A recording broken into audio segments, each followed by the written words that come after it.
And welcome back with us tonight. Rwandan President Paul Kagame has visited Mozambique, where about 1,000 of his country's soldiers were deployed there in July. They are there to help local security forces tackle Islamist fighters wreaking havoc in the country's north. Attacks by an armed group known locally as the Al-Shabaab have steadily increased in the Cabo Delgado province since 2017. The violence has left more than 3,000 people killed and has displaced around 800,000 more. Rwanda's military mission was initially meant to last 3 months, but Kagame says it's now up to Mozambique to determine how long they should stay. He has, however, cautioned that they can't remain there indefinitely. As much as we cannot be here forever, I think primarily the problem we are dealing with our friends of Mozambique cannot stay here forever too. So as we solve the problem which solidified this cooperation, we are definitely working together. I don't see any insurmountable problem here, whether it is fighting against insurgents, dealing with terrorists, and at the same time dealing with development matters that are being talked about. I don't see any insurmountable problem in my view. All right, joining us now to talk about the importance of this collaboration, joined by Wits School of Governance, is Professor Anthoni Van Nieuwkerk. Prof, good to have you with us tonight. Let's start with that statement. The troops cannot be here forever. However, the problems that brought this about can also not be here forever. What does that tell us about what he thinks about the challenge, and whether it is an insurmountable one or one that certainly can be resolved soon? Yeah, so good evening and thank you for the opportunity. I think the violent extremism that we see on display in Cabo Delgado in the north of Mozambique, spilling over into Tanzania, in fact affecting the Swahili coast, if you want, from Somalia further south, is a big problem and not easily resolved, and definitely not by sending in your military or soldiers to kill a few terrorists, which seems to be the modus operandi of the Rwandese army. And indeed, it might be that they can take out a small number of insurgents. Let's call them insurgents. Other people call them terrorists or violent extremists. To reclaim lost territory means a presence on the ground for a long time. And, you know, the lesson we've learned, let me take the obvious example of Afghanistan. 20 years later, the Taliban is still there. If we come to Africa, in West Africa or in East Africa, the Sahel region, Boko Haram, Al-Shabaab, and other forms of terror or violent extremism is indeed a very deep problem, which cannot be solved militarily only. So you need a hard approach, I agree, a counter-terrorism approach to stabilize the situation, also in Cabo Delgado, but you need to follow up, or let me say at the same time, in parallel, you need to introduce a series of softer measures that relates to the developmental challenges of the region. And if the government of that country doesn't take the lead, and if it depends on outsiders to do this for it or for its people, then indeed I think there's trouble. So if I hear you correctly, Prof, you're saying at this particular point we cannot say really they have helped secure the northern part of Mozambique. Maybe they've recaptured or claimed some areas, but at what point will we say this mission by Rwanda, pretty much as you're putting it, we could have said the mission by the U.S. in Afghanistan was successful, but it wasn't, right? But at what point will we say that about this mission in Mozambique? No, you hear me loud and clear. There's no way that the Rwandese can claim victory because, let me quickly add, in the nature of this irregular warfare, insurgents blend and move and do not fight full frontal battles with well-trained armies. They behave like insurgents do. I mean, as South Africans, we know the story. So the Rwandese recapture a city or a village or a town or a harbor area and say, This is victory, and they take the journalists. I don't know if Newzroom Afrika went there, but they take journalists on a tour to show that they've recaptured the area. There's no sign of insurgents. There's no sign of them being captured or killed or taken out in any large number. And if they were, they would have been on trial by now or displayed to the world's media, for all to see. So what happens is, in this irregular warfare, those who commit these atrocities, and let's not make any mistake here, it's a brutal and a violent kind of low-key warfare that's happening in Mozambique.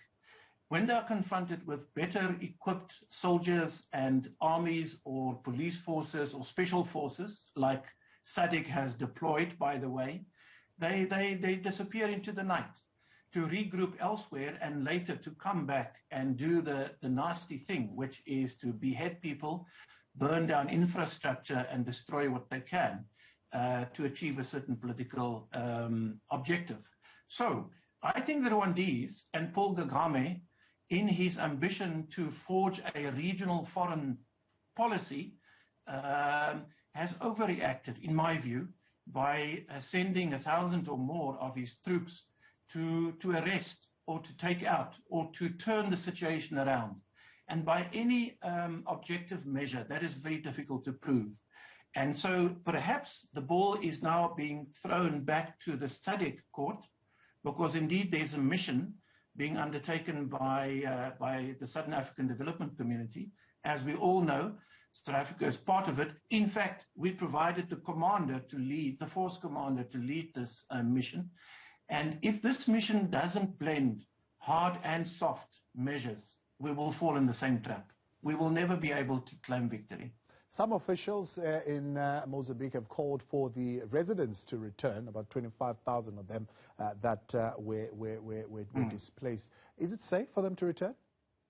I saw some of the video footage, and I think there's a great reluctance for the locals to return because as they return and repopulate a village, soldiers and police and other forces leave them to their own devices, and the next thing that happens is the insurgents reappear, behead a few of the villagers, and then it's chaos and anarchy let loose yet again.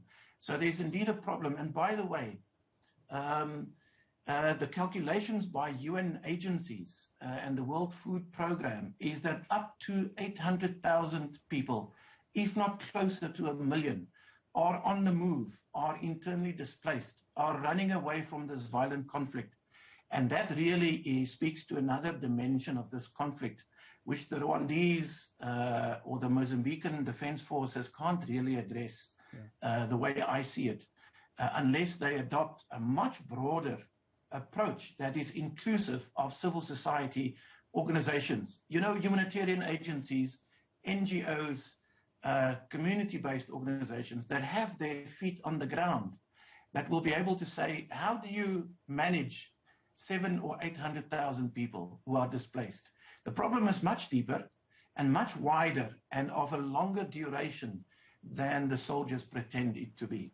Some security analysts, Prof, are saying the reason why Mozambique is in this jam is because of some deficiencies that exist within their armed forces that have allowed for this armed campaign to be successful. They're saying ill-disciplined, ill-equipped, and poorly paid. These are things that I suppose not even Paul Kagame can reverse quite easily.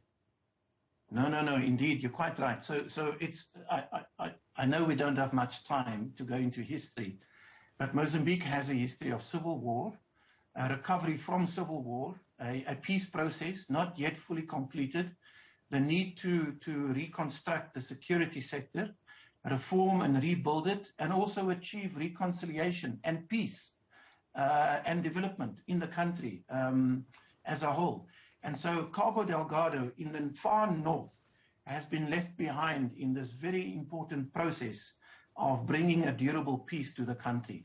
And so a ill-equipped army, not well maintained, deployed to the far-flung province where indeed the people who live there have been at the receiving end of a non-caring government now has to bring peace, where they are confronted with very angry people who are embracing, radical forms of governance to capture what the state is supposed to do, which is to deliver basic goods and services.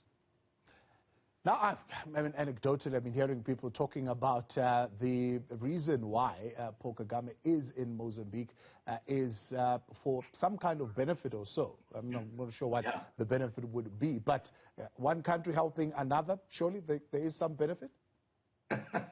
Look, we can be, innocently believing that this is a bilateral relationship that serves both ends.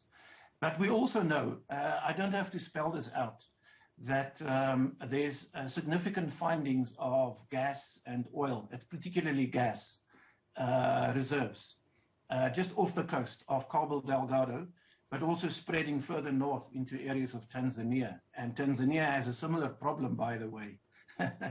And so those multinationals who are exploiting these gas deposits, very rich and very vast, are American, but also French. And so, like Paul Kagame, Emmanuel Macron is a president with a very ambitious foreign policy agenda. And it's no secret that the two of them met and came to an agreement that the interests of the French need to be protected in that part of Southern Africa.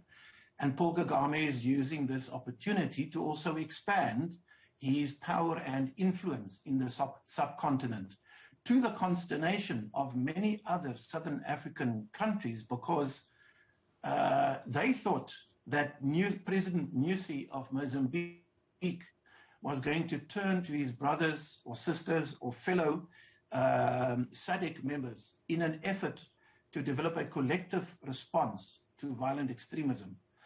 In fact, this has not happened. Again, the record speaks for itself. President Nyusi relied on private military companies. Some of us call them mercenaries, including the Russians and others, and perhaps also South Africans, to restore law and order so that the gas can flow, so that the projects can be restarted. And that didn't work. So he brings soldiers from another country in Central Africa. My prediction is that's not going to work either, because the root causes of the problem lies quite deep. It's about the stuff we discussed a minute ago. It's neglect, the lack of service delivery, poverty and inequality. And in those ungoverned spaces, you find it very quick for a group of angry people, angry young men particularly, who adheres to a radical form of religious fanaticism, to abuse the situation, if you want, and to create an alternative form of governance. And this is what I think Mozambique and SADC and the rest of Africa, by the way, is up against. It is much broader, in my view, than Cabo Delgado. It also influences the Indian Ocean. And once you talk about the Indian Ocean islands, we begin to talk about flows of drugs and other goods and services, and the interests of foreign powers, like the Indians, the French, the Americans, and others. And let me not exclude South Africa. We have an army and a navy, and we are present there at the moment. Professor Anthoni Van Nieuwkerk, I appreciate your time. Thank you very much for joining us from the Wits School of Governance, of course, outlining some of the intricacies of that collaboration between Rwanda and Mozambique in Cabo Delgado.